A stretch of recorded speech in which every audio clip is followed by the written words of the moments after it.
Hello and welcome to The Inkwell, a podcast for those who love writing. Our today's guest is an author, leadership expert, and personal brand advisor, Veronica Lorca Smith. After getting stranded from home and laid off from her corporate job, Veronica has decided to reinvent herself as an author. Now she has published her first ebook and she's currently working on her first paperback. If you're passionate about writing and if you're curious about how to market yourself as an author, this episode is for you. So, without further ado,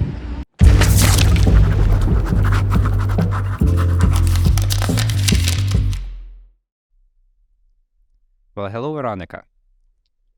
Hi, everyone. Good morning or good evening, wherever you are. It's very nice that you have accepted my invitation to participate in the Inkwell podcast, and I'm very glad to have you as a guest today. I'm very happy, and I believe I'm one of the first guests, so that also makes it even more special. Yes, you are the second guest. We have already recorded a conversation with another writer, Christopher Grant, which will be aired quite soon. And so here we go, the second round of the Inkwell.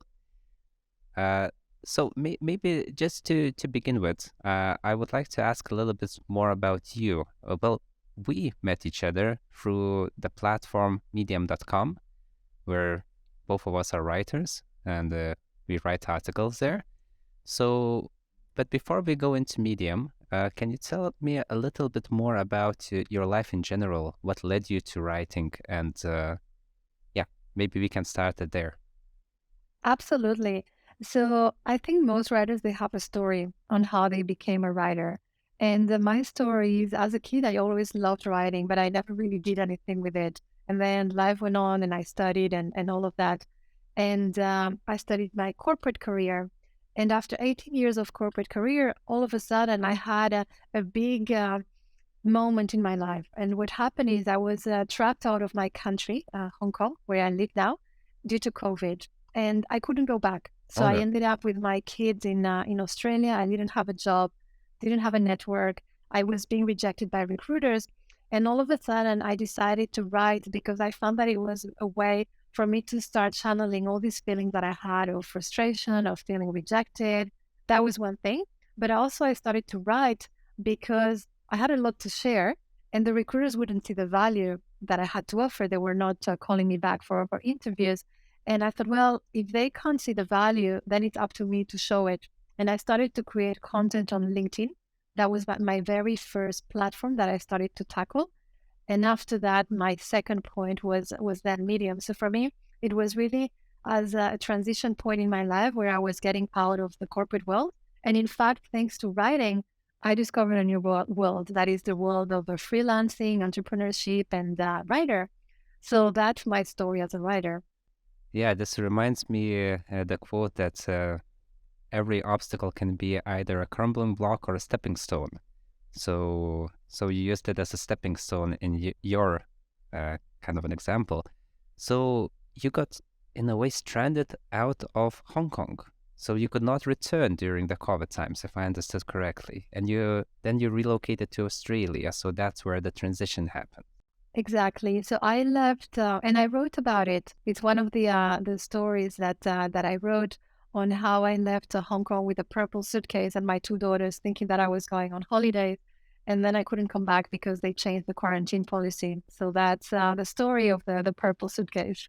Wow, that's crazy. So you got stranded out, and you could not return to Hong Kong for 2 years. Am I correct? 1.5. 1.5. That's a very long vacation. That's a very long time. So how did you like Australia? What was it very different from your life in Hong Kong? So to be honest, Australia for me is almost like I was going to say a second country, but it's my ninth country where I've lived. My husband is from Australia, so there was a reason why we ended up there. We initially went to Spain on holiday. Right. After Spain, we went to Australia.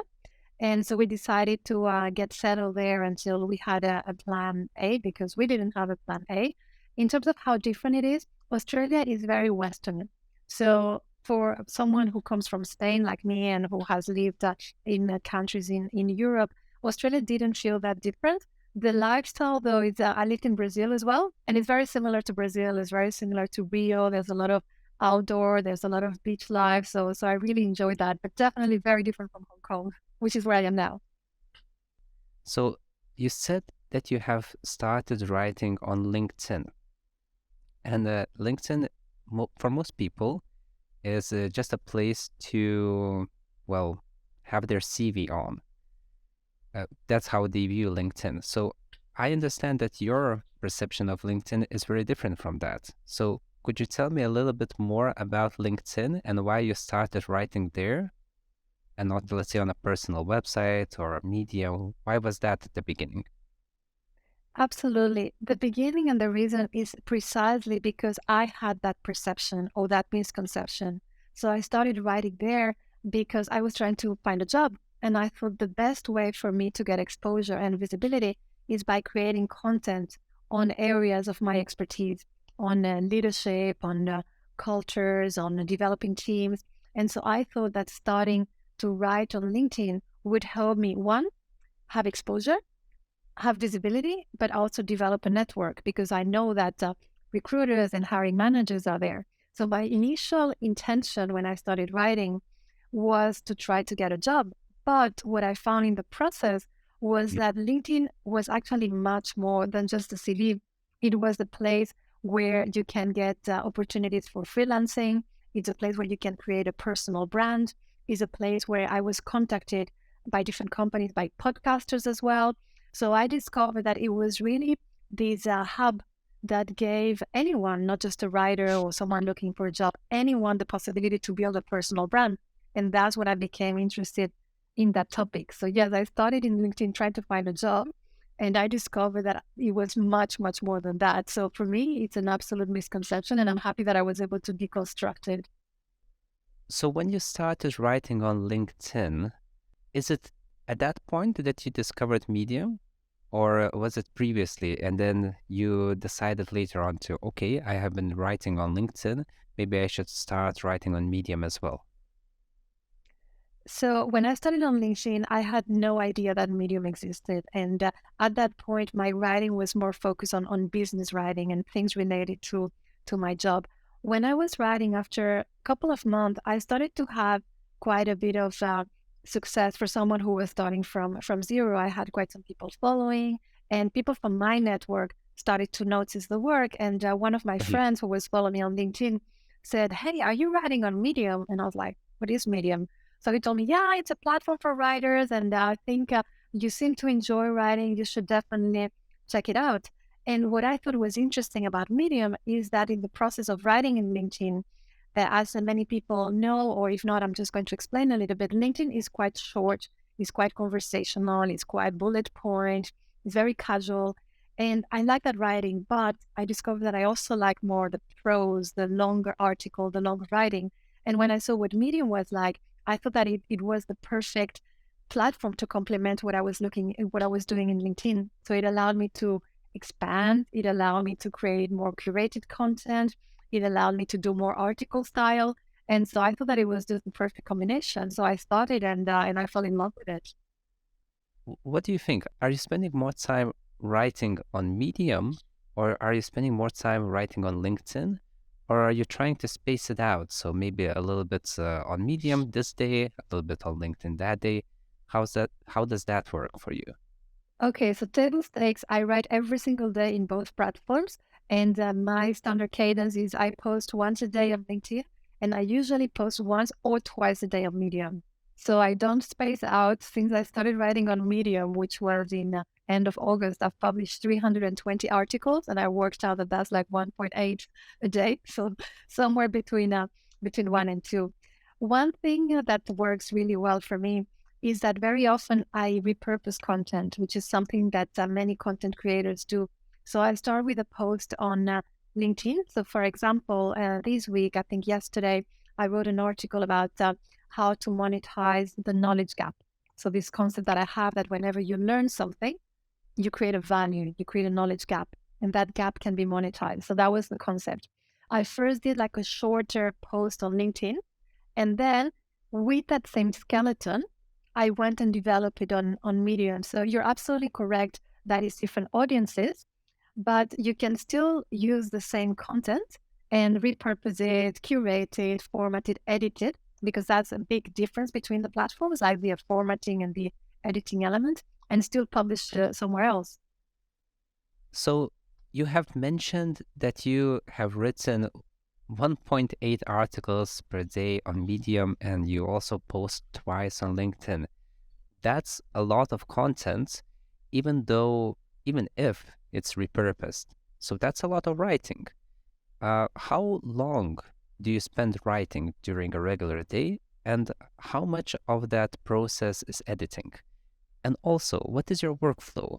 Do you first write and then edit, or do you edit on the go?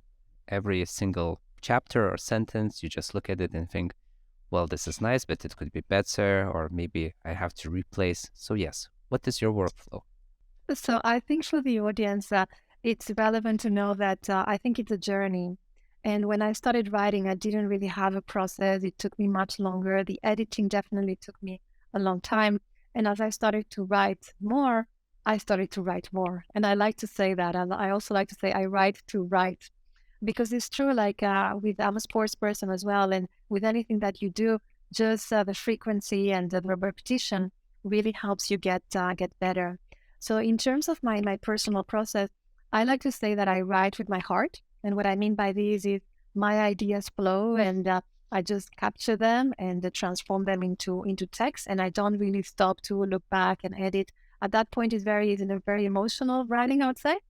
And then I edit with my brain. So write with my heart, edit with my brain. In terms of how long it takes, it really depends. It depends on the style of the author. If anyone follows me, either both on LinkedIn or Medium, you will see that I'm a very concise, very straight to the point writer, and it's intentional. I work with a book mentor, and one of the advices she gave me is cut 10% of the words. You don't need very, you don't need really, you don't need actually. So I cut a lot, and I try to bring my writing to the minimum expression. So I think that helps, and it also takes practice. Then you can choose the type of articles that you want to choose. I like to publish in a publication called the short form that only takes articles up to 150 words. It's very short. And so for you to be able to transmit an idea that has substance in 150 words, you really need to squeeze your brain. So then that's one type of writing that I do. But in general, most of my articles, they're between 2 and 2.5 minutes. I found that that's my sweet spot on Medium. So now your next question was, how much time do I spend? So I don't really time myself, but I would say I probably spend 1 hour in the morning and 1 hour in the evening. I think that's probably about right. Very often, what I try to do is write my draft in the evening and then look at it with fresh eyes in the morning when I can. I definitely recommend others to do that, because it's almost like if your brain resets and you look at it with different eyes, you're able to see typos, you're able to bring maybe a fresh perspective. So I think that that works really well. And a lot of the ideation, and that's why I'm able to be more efficient. I do a lot of the thinking of the ideation when I'm running. I run every day. And during it's usually like a 1 hour run, I get a couple of ideas and I start to Yeah. develop them in my brain. I don't listen to music when I'm running. I'm really focused on what is it that I'm going to run about today. And that really works for me, because if before writing, the question is, when do you ideate? It's not just you're going to sit and start writing. There's the previous process of ideation, writing, editing. And editing is another beast. Editing requires a lot of attention to detail.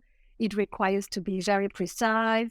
It's a bit tedious because you see, I don't like to go through my writing again and again. It's like I'm eating my food, again and again, but it's necessary. And as the editor of a publication on Medium, I have made a lot of effort into making sure that my editing is up to a certain standard so that I can keep my publication up to that standard. So you have started a publication called A Smiling World, in which I'm glad to say that I also participate from time to time, and I have even attended one of the contests for the New Year's resolution, which was absolutely fun and very engaging. Actually, I found the experience of being in a writing contest very beneficial because it makes you try harder, work harder, think about what you really want to say and trying to say it as well as you can. So it feels like the stakes are a little bit different. But coming back to the smiling world in general, I think you have started the publication pretty soon after, not so long after you have started writing on Medium in general. So what led you to start a publication? And as well, how was the process? Was it very difficult to manage? Is it difficult to edit and read many articles of the people that apply to the publication? And how do you attract writers and followers there? Because having a publication is one thing, having people engage with the publication is a different beast altogether. So could you elaborate a little bit on those points, please? Absolutely. So many people are very surprised when they hear that I launched the publication after less than 1 month writing. Less than 1 month, when people usually give you the advice of wait for a year or even longer so that you have a name. The reason why I started so early is because when I started writing on Medium, I had zero traction. I felt completely invisible. No one was following me. No one was reading my work. I was putting a lot of work and a lot of hours, and I didn't have any positive feedback or any recognition.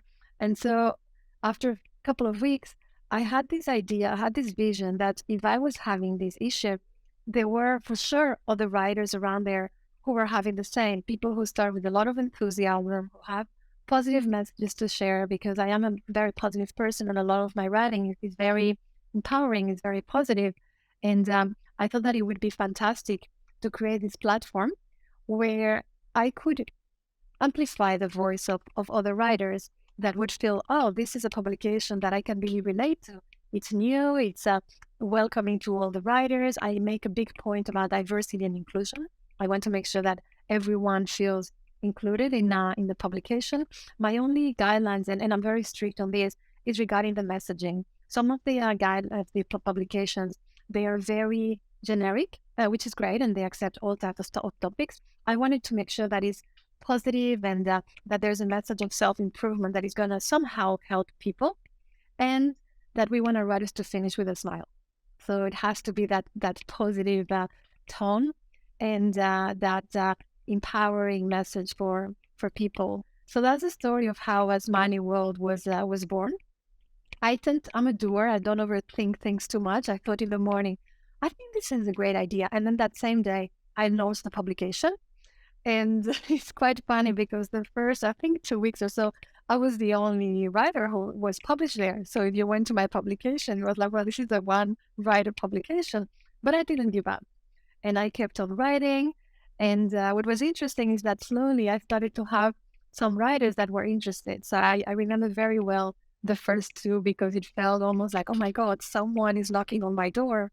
And we became friends as well, because through Medium, we also can develop relationships. And honestly, after the first two writers, I think people felt, okay, this is a legitimate publication. And they started to submit. They started to comment and to ask to be admitted. So at the beginning, I did a lot of work in promoting it on my personal articles. And what was interesting is that at the same time, my own personal writing started to take off. So I went from 2 followers when I started to almost 200 incremental the next month. And then it jumped to, I think it was 400 incremental the next month. So I went almost from 0 to 1,000 in 3 months. And what was super interesting is that the traction that I had at a personal level was then helping A Smiling World, when I thought it was going to be the other way around. But in reality, it was a bit like a synergy, or like an ecosystem, where my writing and my followers were interested in what I was doing. And so they were coming to A Smiling World, and writers were coming to A Smiling World because I'm the editor and the founder. They would also be following me.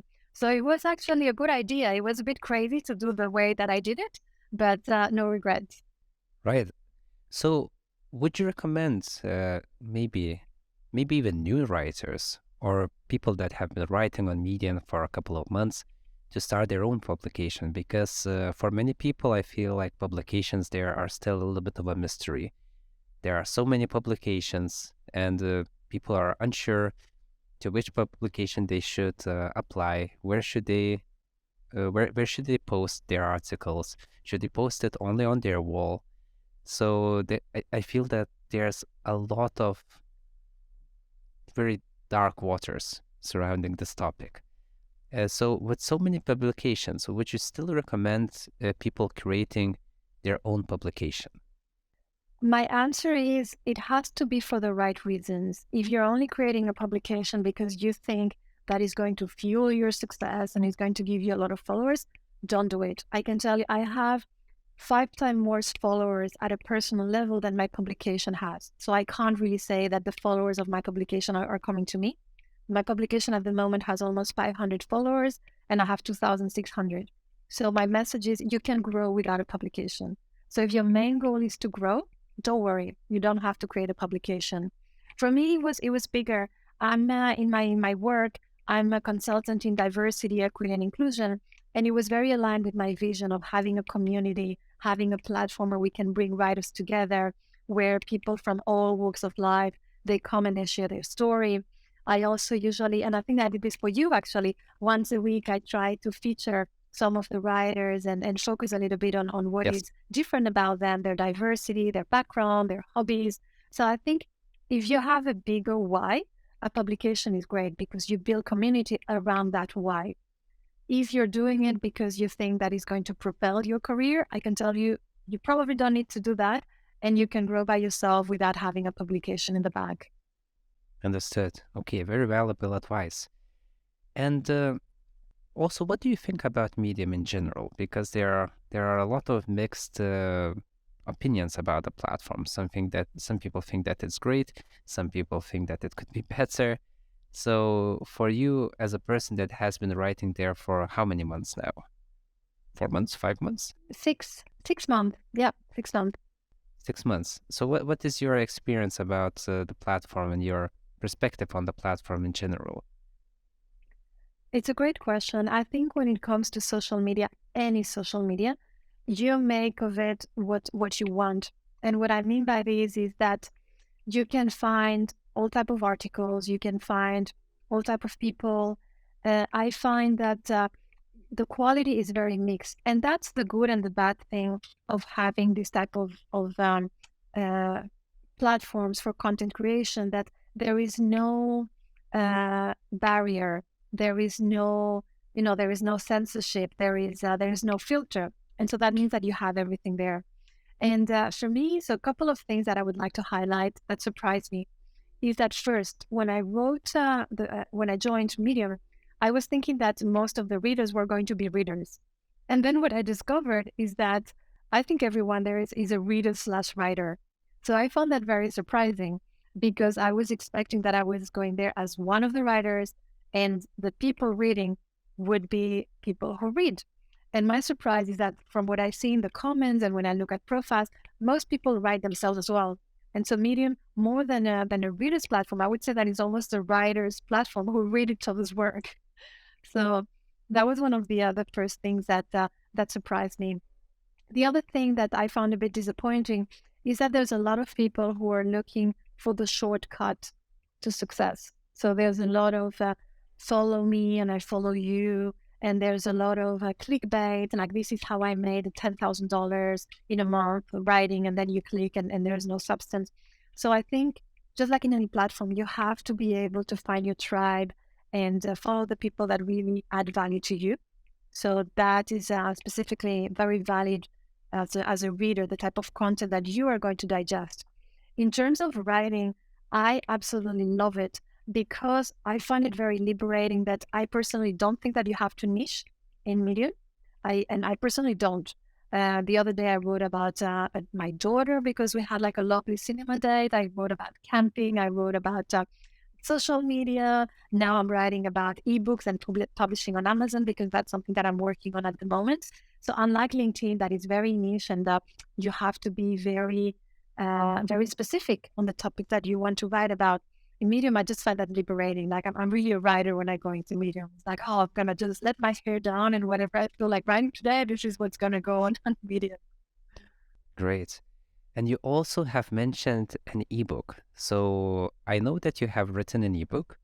And could you tell me a little bit more about the writing process, what the ebook is all about, and of course, give it as its name? And maybe tell us where we can find it if it's already uploaded. Absolutely. So the ebook is called The Lemon Tree Mindset, and the subtitle is 19 Lessons to Reinvent Yourself. And it's really the methodology that I used when I was in Australia, facing all the challenges that I described at the beginning of the program when I mentioned that I was trapped overseas only with my daughters. My husband wasn't there, by the way. So I was a single mom at the time. I was being rejected by recruiters. I didn't have a network. And so I decided to really shift my mindset and start to think on, okay, this is a challenge. How am I going to turn this into opportunities? And so it was this mindset. And that's why I called it the lemon tree mindset, because in English, there is a saying that goes by the lemon. So when life gives you lemons, you should make lemonade. And my version of that saying is that when life gives you lemons, take the seed and plant your own lemon tree. So that's really the concept behind the name. And I was able to really reinvent myself. So I went from being unemployed to start writing on LinkedIn. Now I have almost 5,000 followers on LinkedIn. This is my probably 12th podcast or something like that. I started pitching to podcasts and no one would invite me. And now I don't pitch anymore. And the podcast hosts, they find me on LinkedIn or they find me on Medium, just like you do. And I'm always super happy. But it was a process. People wouldn't come to me 6 months ago. I became a consultant in an area that I love in diversity, equity, and inclusion. I freelance. So I did all these things coming from zero. I started on Medium with 0 followers. I had never posted any content on LinkedIn. And 5 months later, I had 1.5 million views. So there was a lot that happened. And it was a real transformation, not just in my mind, but in the behavior and in the numbers. Like I had numbers that show this is where I'm coming from and this is where I am. And I thought, well, if I was able to do this, I bet there are a lot of other people out there who want to transform themselves, who either they were laid off, which is sadly something that we're seeing, or they want to start a new career, or maybe they want to become writers.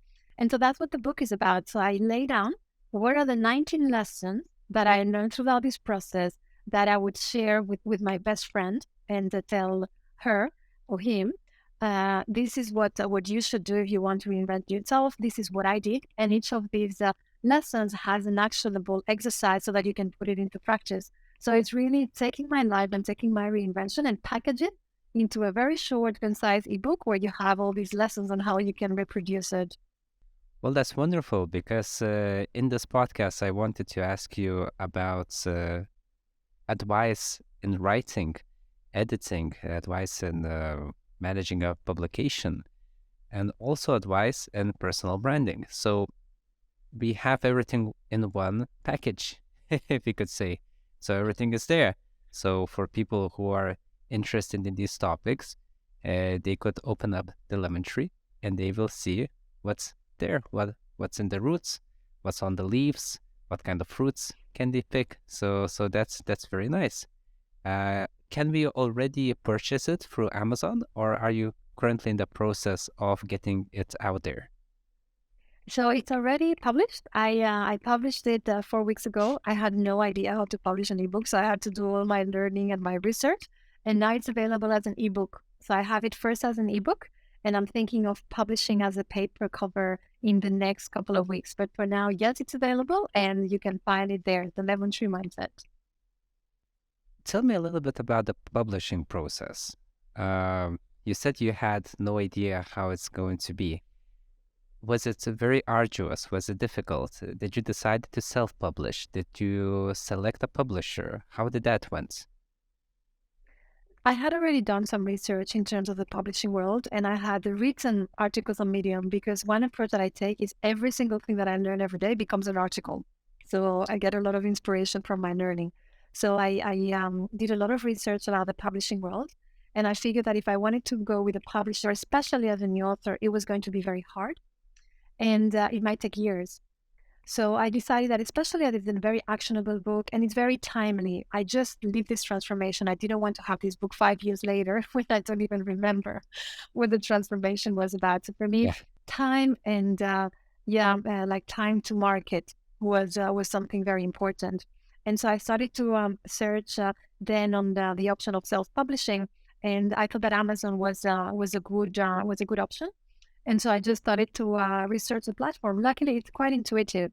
So I started to see how you do it, how you create the cover, which I did outside. It has, which I'm learning now, a lot of fantastic marketing tools for free, which I'm also writing about on Medium as I learn about them. So everything was pretty much self discovery, a process of self discovery and learning. And the great thing is nowadays everything is so accessible. So I actually found the process of publishing very accessible. So you have two options: you can pay someone for that knowledge, or you can just go and spend hours like I did because I love learning and I'm going to do it again and do it yourself. Understood. Also, in your articles in Medium, which I, of course, will link the profile in the description down below, you write a lot about career-oriented, different kind of career-oriented topics. Of course, you write about other topics as well, but I saw that as one of your niches about which you write. So career advice and also personal branding. So for a writer that is just there to write for fun, let's say, but the person started enjoying the process, he or she began thinking about maybe making a career out of it, but the person doesn't understand, has no idea how to, well, let's say, market himself, because it's very nice to create content, but if you don't know how to put it out there, it's the same as writing in your own journal. You can get a lot of enjoyment out of it, but probably people that could find it and get some benefits out of it are unable to do that because hey, it's not listed everywhere. So what kind of advice would you give to people on the personal branding front? Mhm. Absolutely. So the first thing that I would like to share with the audience is that I had a misconception when I started writing that to be a writer or to be a successful writer, you needed to have a good book. And as I started to research, as I started to talk with my book mentor, I realized that you need a good book and you need marketing. You need to market not only the book, you also need to market yourself as a writer, because we live in an economy in a society where it's not only about the product, but it's also about who is behind the product. And so that's the personal branding. So who you are as a writer. And going into, so how would you define personal branding? Is really how do you want to be perceived by people when you think of Paulus or when you think of Veronica? Do you think of someone who is approachable, or is that someone who comes across as an expert in a specific field, or it's just someone who is positive? So it's really making sure that you have an image, that it's the image that you want to transmit to people, that is consistent with who you are. For me, when the writer Veronica, the person is the same. I don't have two faces because it would be very, very inconsistent. And so to give a very specific example, so what is my personal branding? So it's all about being positive. It's all about motivating. In my comments, a lot of the readers, they write, oh, I was inspired by this, or this was very useful. So I also get a lot of feedback from what people say about me and about my style. They don't say I'm funny, or they don't say I'm very serious, or they don't say whatever other thing. But these topics of me inspiring and motivating and being positive, that's definitely one part, and needs a lot of me. As I said, I do sports, and there's a lot of motivation in sports and positivity. And the other thing is being very helpful and adding value. And if you read any of my articles that is a little bit technical, it's very, very actionable. Like I give tips, like I wrote, for example, your 6 steps to write an ebook. And it's really like a playbook on if you want to write an ebook, here is exactly your guide. So I try to not just give fluff and like very generic advice. I try to be very specific. The last thing is to be simple and concise. I mentioned this at the beginning. I like to cut the words when they're not necessary. I try to do the same when I'm speaking, because I really think less is more. So in a nutshell, personal branding is how you want to be perceived in a way that is consistent with who you are as a person. Understood. So that is the gist of what a personal branding is. But going into more technical things, people, or just from the start, already start thinking, okay, personal branding, I need a website, I need a newsletter, I need all the other kind of things. So from the idea of what your brand is all about to the more technical aspects of implementing it and getting it out there, what were the steps that you took? So I started writing on LinkedIn and Medium pretty much about the same time. LinkedIn was 1 or 2 months earlier. And I felt that LinkedIn was very, very effective for building a personal brand. I would say that in Medium, yes, people know you as an author, but it's more about the writing. You don't usually post selfies. It's not so much about how you're feeling that day or about you. It's more about the writing and the article. LinkedIn is all about the person, how you show up. It's very conversational. So I found that the combination is very good. What I also found that was interesting is that a lot of people in Medium, they want to be successful in LinkedIn, but they don't know how. And so I also saw that as an opportunity to cross-pollinate. And a lot of people from Medium who follow me first on Medium, then they come to LinkedIn. How I did this is by writing a lot of content about LinkedIn, how you create a killer profile, how you get started, what are the 10 hooks that work on. So this type of very, very actionable articles. So for me, Medium and LinkedIn started pretty much around the same time. And then I started to play around with the idea of a website. I had never really thought about a website because I'm not a technical person. I was not working at the time. So I didn't want to spend a lot of money on a website. But because I was unemployed, and this goes back to the lemon tree mindset, I was like, well, time is in my favor. When am I going to have this time to play around with platforms and start to check different website designers? So that's how I actually built my own website on Square. So I did that maybe just a couple of months after I started with on Medium. So I did that by myself. And the message here is you don't need to be a technical expert.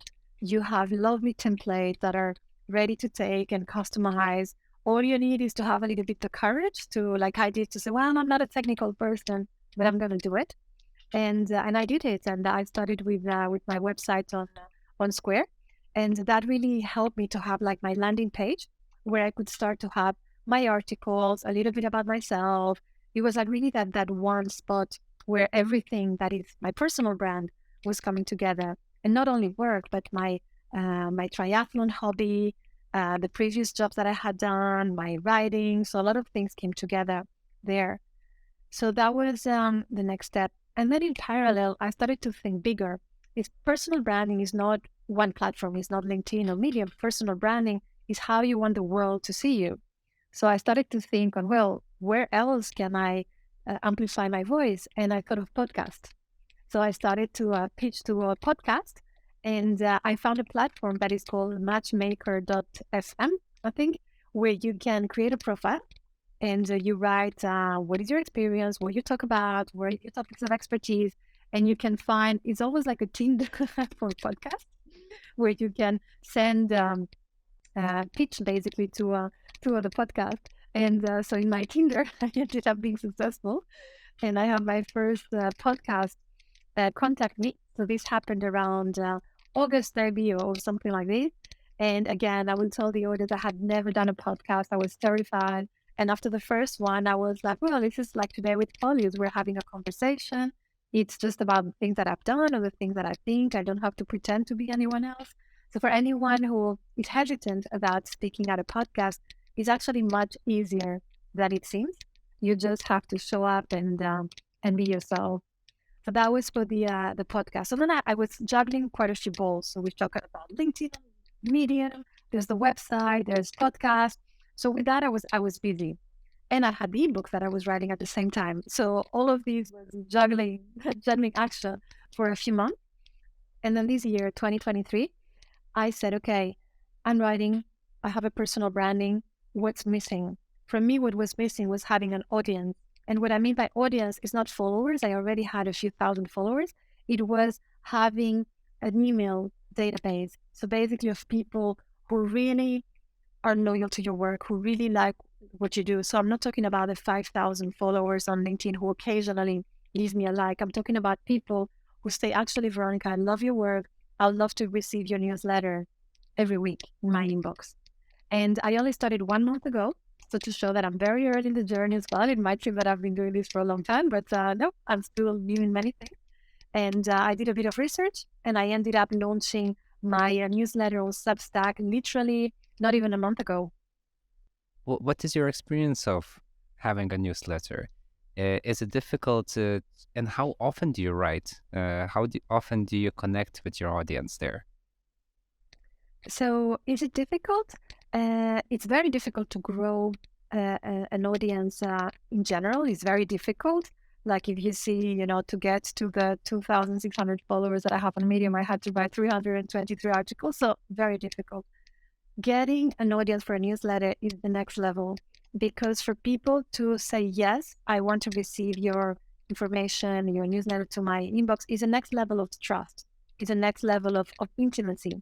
So it's hard. And that's why I think that it's really important that people see the newsletter as a long-term game. So to give you some context and to give you some numbers, I've started my newsletters and my approach was to start with my close circle of connections and friends. And through that, I already had like 100 people, which is something that I guess most people can have if you start to bring together your emails from friends and so on. So that was a nice way to start. I started on Medium with 2. One of them was my husband and my friend. So, starting with 100 was not bad. And then what I do is every week I send a newsletter. But of course, if you just send the newsletter to the same people, unless they start to share like crazy, it's not going to grow very fast. And so what I do to try to promote it, and that's the hard part. Writing the newsletter, it's very easy. Sending the newsletter is very easy. The hard part is promoting it without sounding like you're selling in the market, in the fish market. And so I think what I do in order to promote it in a way that adds value to my audience is I write articles about creating a newsletter. And it's not the abstract as advice. It's, for example, one of my articles was why I chose Substack.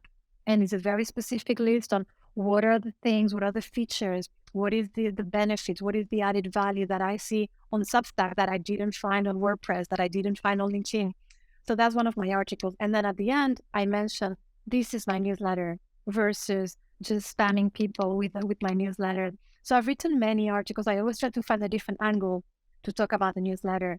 So that was one. Another one was, for example, what are the tricks that I'm using to grow my newsletter?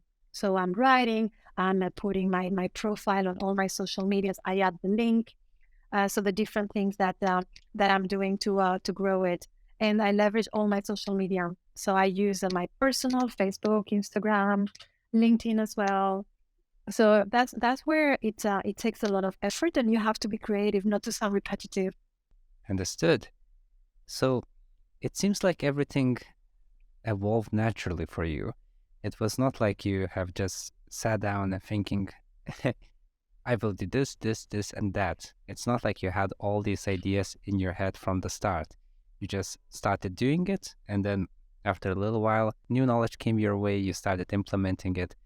From there, new hooks caught on, and so it slowly kind of developed into what we have today. So could you please tell us, where do you feel like it's going now? Because you're in a specific point at the moment. You have your ebook ready, you have your newsletter active, so you're doing all these things. Has anything new caught your attention that you haven't yet started doing, but you're planning to do? Yes, I have started though. I've been writing for a few months on my first book that I want to publish as a paper book. So the ebook for me was almost like the entry into the publishing world.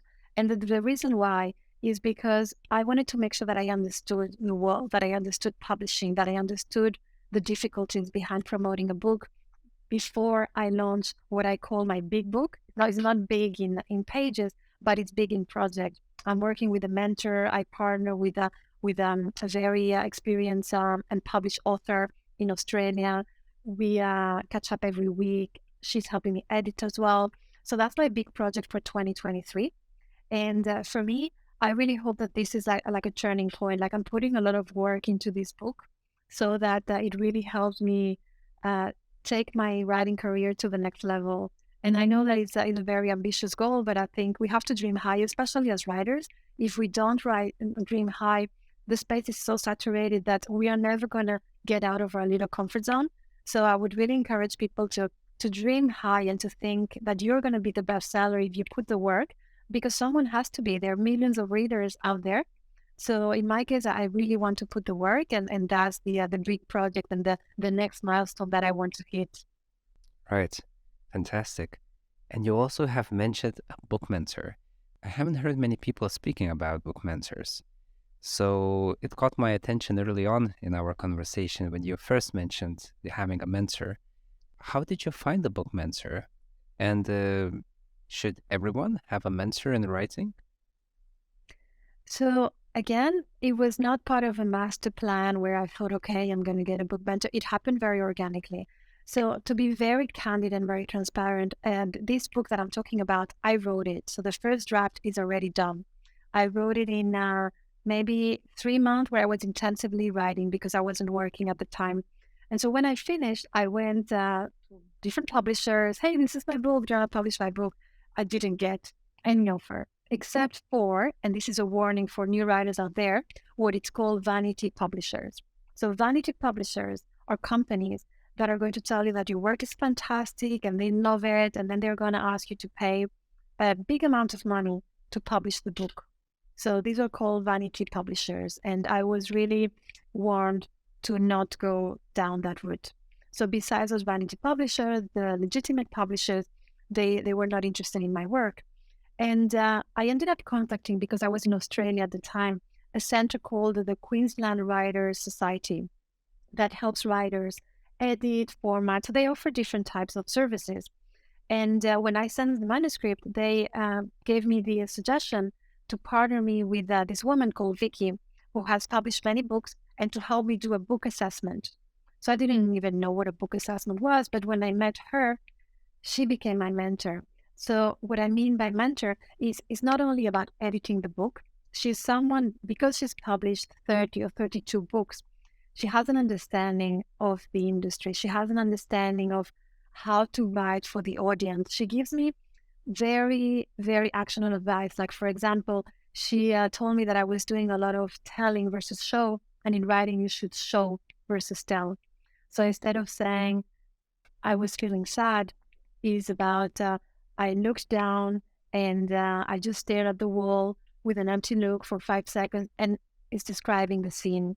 So she gives me a lot of advices of, for example, remove a lot of words that don't add value to the reader, or be consistent with the point of view. So if I'm talking, for example, in I, me, and is in the first person, I have to stick and to be consistent to the point of view. I can't suddenly go, so what do you think about this, and start talking to the audience. And so she gave me a lot of guidance that goes beyond editing. Also about the plot, how you make it consistent. You want to make sure that all the pieces are leading the reader with you throughout the journey.